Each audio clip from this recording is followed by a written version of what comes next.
Bizda polofabrikatlar uchun olib kelingan go'shtlar, ko'rasizlar, yaxshi halol go'sht. Ertalab soat 3 da o'zim Adajon bilan bozorga tushib, tanishlaridan chotki go'sht qildirib berdilar. Lahm, mana shu lahmlardan zo'r qilib polofabrikatlar tayyorlaymiz. Bu yerda tok do'lmalarimiz ham tayyor. Bemalol zakaz qilishingiz mumkin. Yarim kilo bo'ladi pochkada. Narxi 65 ming so'm.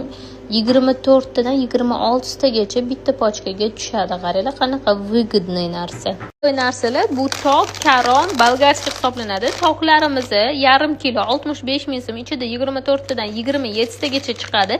Tok barglarimiz qizlar, rosa ham yupqa, mazza qilib yeyishli.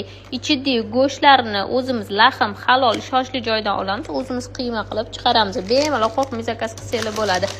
Karomlarga keladigan bo'lsak, karomlarni qaranglar, yupqa karomni именно o'sha tepa qismi yupqa joyiga o'raymiz. Buni ham bu yerda ham yarim kilo 65 ming, ichida 24 dan 27 tagacha chiqadi.